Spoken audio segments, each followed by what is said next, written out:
Baik, kita mulai. Bismillahirrahmanirrahim. Assalamualaikum warahmatullahi wabarakatuh. Waalaikumsalam warahmatullahi wabarakatuh. Puji syukur alhamdulillah pada siang hari ini kita bisa hadir di room Google Meet ini dalam rangka melanjutkan perkuliahan kita di minggu 13 ya. Semester genap 2026 semester genap 2025 2026. Selawat dan salam tak lupa pula kita sampaikan kepada junjungan alam, yakni Nabi besar kita Muhammad sallallahu alaihi wasallam, dengan mengucapkan Allahumma shalli ala sayyidina Muhammad wa ala sayyidina Muhammad. Terima kasih saya ucapkan kepada rekan-rekan mahasiswa yang sudah hadir di dalam room ini dalam rangka pertemuan kita di minggu ke-13 ini. Minggu 13 atau 14 nih ya. Dan untuk mata kuliah sistem manajemen kesehatan keselamatan kerja ini kemarin kita ada beberapa lagi ya. Ada satu lagi sebenarnya, itu berkaitan dengan OKSAS 18001 dan kemarin kita sudah pengenalan ya OKSAS 18001 tersebut. Tapi untuk hari ini mungkin nanti untuk teori-teorinya bisa dibaca ya, nanti bahannya nanti akan saya kasih. Dan pada prinsipnya penerapan OKSAS 18001 ini menganut atau menggunakan prinsip PDCA ya. Kemarin sudah saya jelaskan juga secara ringkas PDCA itu seperti apa. Untuk pertemuan kita ini mungkin nanti kita pertemuan berikutnya minggu lusa, minggu besok insya Allah kita akan di kelas tuh. Mungkin saya sampaikan lagi lah PDCA pertama sebagai apa ya, bagaimana menerapkan prinsip PDCA tersebut dalam penerapan atau operasi OKSAS 18001 ini. Untuk hari ini saya membahas tentang tugas kelompok ya. Nah, kemarin sudah di list di grup kelas kelompok-kelompok dan metode termasuk jenis usahanya ya. Ada beberapa kemarin kelompok yang jenis usahanya hampir sama, itu kemarin saya suruh ganti, silakan diganti nanti. Kemudian pastikan juga metodenya ya. Metodenya tidak boleh sama dalam satu kelas, termasuk jenis usahanya tadi. Kemudian antar kelas A, B dan C, jangan sampai jenis usahanya sama ya. Misalnya di kelas A sudah ada misalnya industri tahu atau tempe. Nah, kelas B, kelas C nggak boleh sama ya. Nggak. Usahakan jenis industrinya sama dan metodenya juga tidak sama. Itu saya harapkan. Nanti kalau ada yang menurut saya itu tidak sesuai, nanti saya suruh ganti ya. Kemarin ada beberapa kelompok yang saya suruh ganti karena ada yang usahanya terlalu kecil gitu ya, tidak sesuai. Termasuk kemarin ada yang sama juga ini usahanya. Kemudian mungkin metode juga diperhatikan juga, metode rekan-rekan kelompok lainnya jangan sama-sama. Makanya kemarin saya suruh list. Jadi bagi yang belum nulis tugas kelompok, nama dan jenis usaha dan metode silakan di list ya. Nanti saya buka lagi grup kelasnya. Baik, untuk sekarang kita kemarin mungkin belum saya sampaikan tentang tugas kelompoknya ya. Nah, tugas kelompoknya untuk hari ini saya ingin menyampaikan berkaitan dengan teknik membuat laporan, kemudian ini ya untuk laporan dan sistematika penulisannya. Oh, maaf, sorry. Saya share lagi lah ya.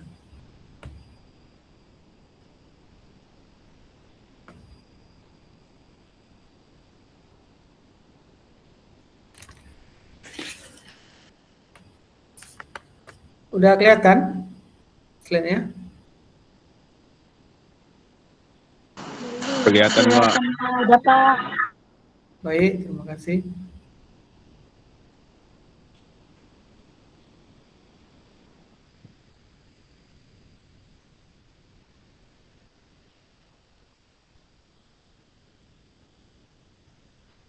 Yang pertama yang ingin saya sampaikan, yang pertama satu kelas terdiri dari 6 kelompok. Minggu sebelumnya kita udah ini ya, sudah menjelaskan juga. Kemudian tergantung kelompok, rata-rata nih 25 satu kelas ya. Berarti nanti ada 4 atau 5 orang nanti dalam kelompok, minimal 4 orang, maksimal 5 orang. Kemudian yang paling penting juga nanti ketika observasi, jadi minggu ini silakan observasi buat laporannya. Minggu depan insya Allah kita mulai presentasi kelompok. Saya harapkan untuk 6 kelompok itu udah tuntas ya. Jadi kita nanti tinggal diskusi, presentasi, tugas-tugas kelompok. Yang paling penting nanti juga perlu saya sampaikan itu berkaitan dengan dokumentasi. Jadi saya harapkan nanti apa ya, ketika ke perusahaan, jangan lupa divideokan ya, terutama suasana kondisi di lantai produksi atau di lingkungan industri atau jenis usaha tersebut, didokumentasikan ya, terutama nanti ketika karyawan-karyawan atau tenaga kerja itu bekerja, kondisi-kondisi mereka bekerja itu ya, kondisi-kondisi yang ada potensi-potensi bahaya yang mereka lakukan gitu ya, yang berdampak terhadap kecelakaan kerja nantinya.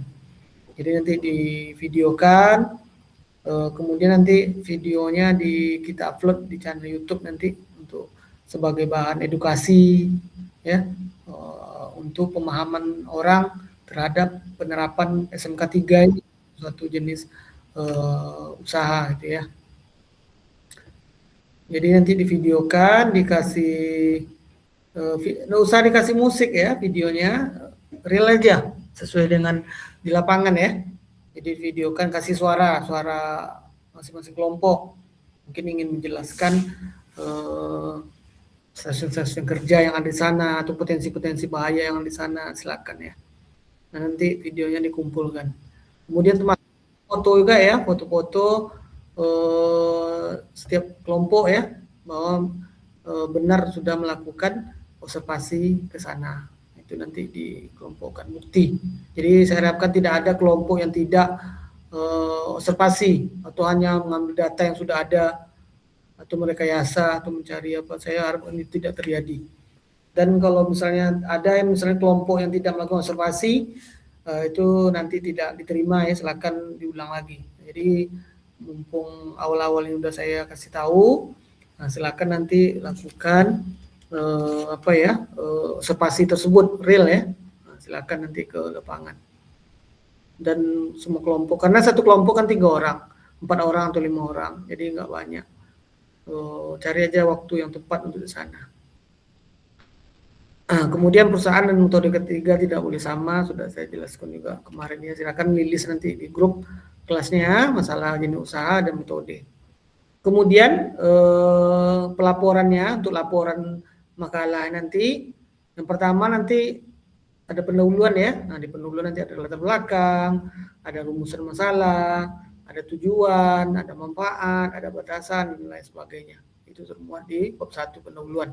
Kemudian di bab 2 nanti ada landasan teori atau tunjuk pustaka yang memuat teori-teori atau dasar-dasar atau landasan yang berkaitan dengan topik yang dibahas ya, terutama yang berkaitan dengan ketiga, termasuk nanti metode yang digunakan.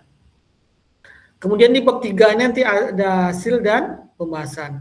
Nah, untuk hasil dan pembahasan ini memuat beberapa materi atau bahan nanti ya, ini disesuaikan. Yang pertama nanti ada profil perusahaan.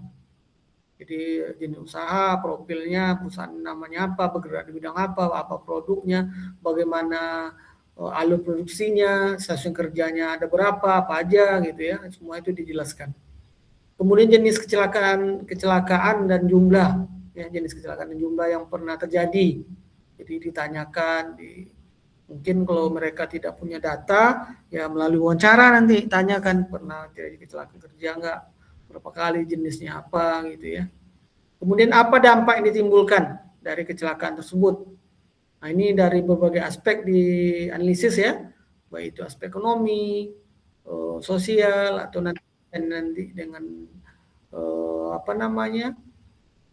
target produksi, atau nanti aspek-aspek lainnya yang berkaitan nanti dengan dampak yang ditimbulkan akibat kecelakaan kerja tersebut. Nah, itu nanti dianalisis juga. Nah, kemudian metode ketiga yang digunakan ya, ini tidak boleh sama dengan kelompok. Nah, ini metode ketiga ini ya di sini di poin 4 ini dijelaskan. Misalnya nanti menggunakan JSA. Nah, di poin 4 itu nanti diuraikan bagaimana mulainya ya, langkah-langkah untuk melakukan pengerjaan dengan metode ketiga tersebut. Nah, itu nanti dijelaskan di situ ya, diuraikan. Sesuai dengan apa yang didapat di lapangan ya. Jangan boleh nanti berdasarkan referensi tambahan gitu ya, tapi yang real di lapangan seperti apa itu perlu juga dijelaskan nanti di laporannya. Kemudian yang kelima nanti usulan perbaikan ketiganya ya, berdasarkan metode yang digunakan. Jadi nanti boleh untuk metode ketiga ini boleh kombinasi metode ya. Misalnya JSA. Di JSA itu kan kita memilih pekerjaan ya. Nah, misalnya di usaha tersebut ada 5 stasiun kerja ya. Nah, kita misalnya bingung nih, stasiun kerja mana yang kita selesaikan. Ya boleh sebenarnya untuk pembelajaran ya semua stasiun kita lakukan, tapi nanti ada kalanya dalam penelitian ya. Nah, untuk menentukan pekerjaan mana yang kita lakukan, yang kita analisis, dasar kita misalnya kita kombinasikan JSA ini dengan HIRA. Nah, di HIRA kan kita udah dapat tuh salah satunya risk assessment, penilaian risikonya. Nah, nanti risiko yang paling ekstrim, yang paling tinggi misalnya, itu yang kita kerjakan di JSA. Jadi kita fokusnya ke JSA itu cukup dengan stasiun kerja yang memiliki nilai risiko yang paling tinggi. Itu boleh juga sebenarnya ya, sah saja. Tapi kalau untuk pembelajaran kita hari ini ya semuanya stasiun pun boleh. Tergantung nanti metodenya, tergantung metode pemilihan. Termasuk usulan-usulan perbaikannya. Jadi usulan-usulan perbaikannya jangan asal usul ya. Artinya harus ada pertimbangan atau nanti bagaimana kita mendapatkan usulan itu, apa dasar kita. Nah, itu perlu juga nanti diperjelas ya di dalam laporannya. Nah, jadi dalam hasil pembahasan itu paling tidak ada 5 materi atau hal yang harus nanti disampaikan ya.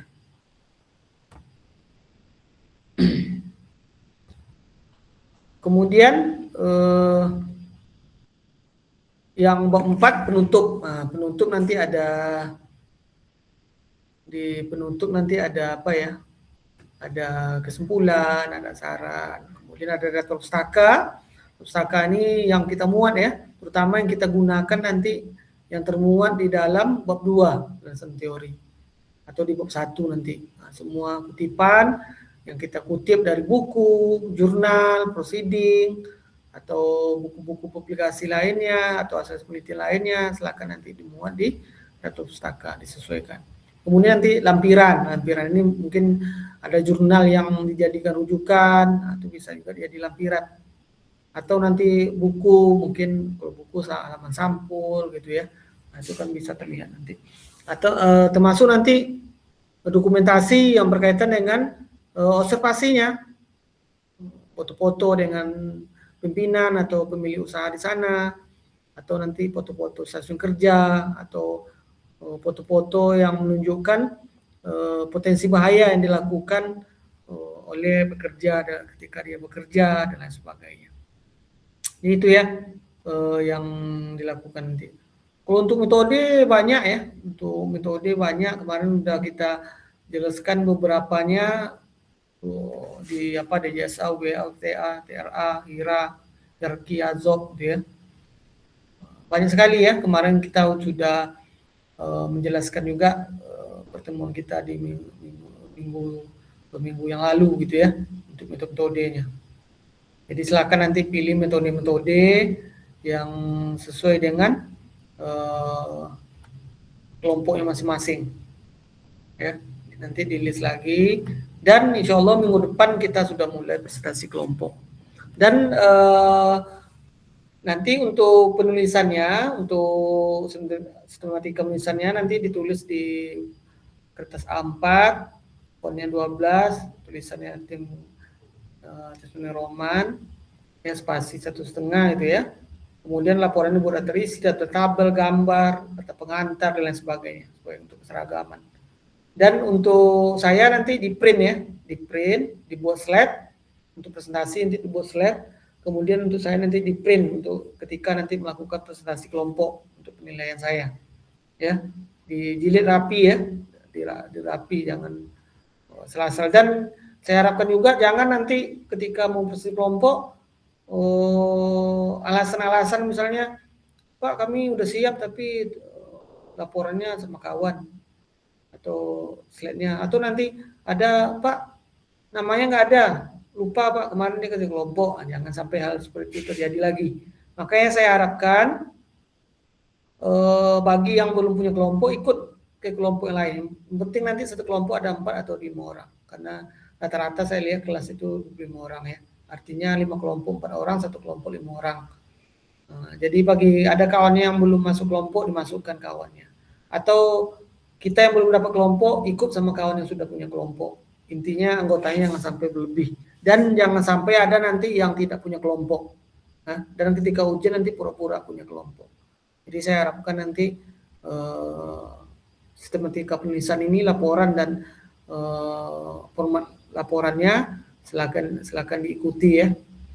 Nah, kalau nanti ada yang ragu atau ada yang ingin ditanyakan, nanti silakan tanya di grup ya, yang berkaitan dengan tugas kelompok ini. Kemudian untuk teori kita, teori saya bilang tadi tinggal Oksa 18.001, kemarin sudah saya jelaskan. Nanti mungkin kalau ada yang kurang-kurang atau kurang paham nanti boleh ditanyakan, atau nanti kita bahas lagi lah ya, ke satu kali pertemuan lagi yang berkaitan dengan Oksas ini ya. Itu saya rasa untuk pertemuan kita hari ini. Saya hanya ingin menyampaikan masalah pemahaman kita tentang tugas kelompok, karena minggu sebelumnya belum saya berikan ya. Nanti saya share juga di slide-nya nanti di grup kelasnya. Sampai sini ada yang ingin ditanyakan masalah tugas kelompok ini?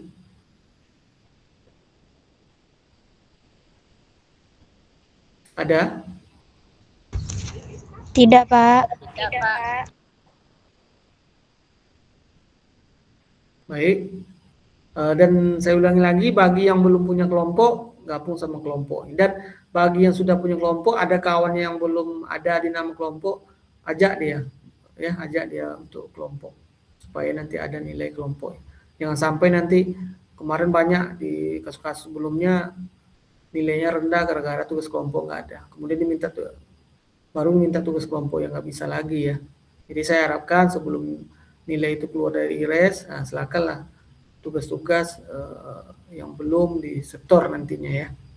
Baik, saya rasa cukup pertemuan kita hari ini, karena mungkin ada juga yang mau masuk 1:30 ini nanti ya.